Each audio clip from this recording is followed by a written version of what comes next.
इस समय भारत के 12 राज्यों में लंपी वायरस फैला हुआ है, विशेष रूप से राजस्थान और गुजरात में। और इस संकट के काल में गोभक्त आधा प्रतिशत भी नहीं लगे हुए हैं इस काम में। समाज और सत्ता दोनों का कर्तव्य बनता है कि इस संकट के काल में अपनी मां के प्रति समर्पित भाव से लगे। लेकिन करीब 6 महीने पहले ये लंपी ने सौराष्ट्र क्षेत्र से प्रवेश किया था और तब से लेकर के 6 महीने से मैं मेरी मूल यात्रा को छोड़ करके इस लंपी अभियान में लगा हुआ हूं। और मैंने ये देखा है कि आधा प्रतिशत लोग भी अभी गाय माता की सेवा में नहीं लगे हैं। कोरोना आया, कोई मास्क बांट रहा था, कोई सैनिटाइजर बांट रहा था, कोई भोजन के पैकेट बांट रहा था। आज सब लोग कहाँ हैं, ये एक बहुत बड़ा प्रश्न है। गाय हमारी माता है, ये हम सब कहते हैं, लेकिन वास्तव में इस संकट के समय में जिस प्रकार संपूर्ण सनातन समाज को, सभी हिंदुओं को एक साथ गाय माता की सेवा में लग जाना था, वो नहीं लगे हुए हैं।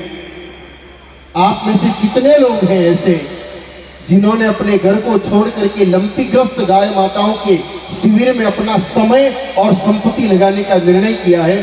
थोड़ा हाथ खड़ा करके दर्शन दीजिए। झूठे हाथ खड़े मत कीजिए। आप माताओं ने इतने हाथ खड़े किए, आप में से कौन कौन गई है लंपी के बारे में जाकर के गाय माताओं को दवाई लगा रही है?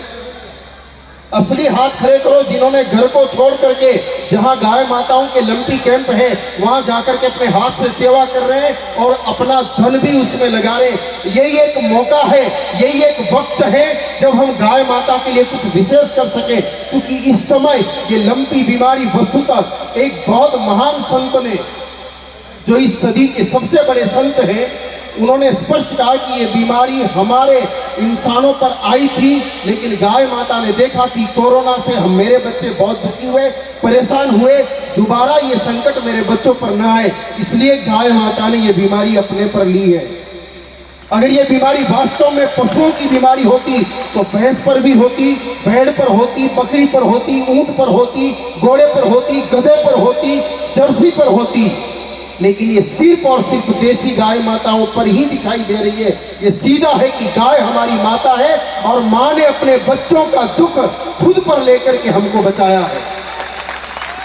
अब प्रश्न ये है कि हमारा क्या कर्तव्य बनता है?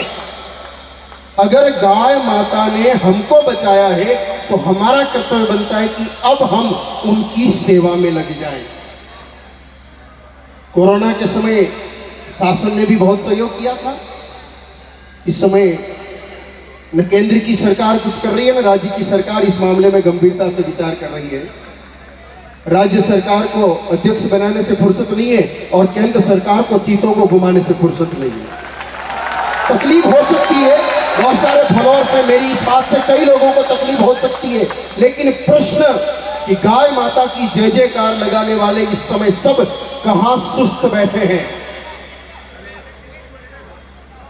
मैं साधुवाद देता हूं उन गौ भक्तों को जो अपना समय, संपत्ति और सब कुछ लगा करके सेवा कर रहे हैं।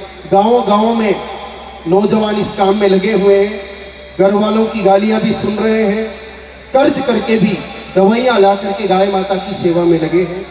कि सब अपने अपने सामर्थ्य से बढ़ करके सामान्य समय में सामर्थ्य के अनुसार सहयोग दिया जाता है, लेकिन ये संकट का काल है और इस समय सामर्थ्य से अधिक सहयोग दे करके हमको गाय माता को इस संकट से बचाना है। क्योंकि गाय माता नहीं बची तो न तो ऐसी भजन संध्याएं होगी और न सनातन संस्कृति बचेगी।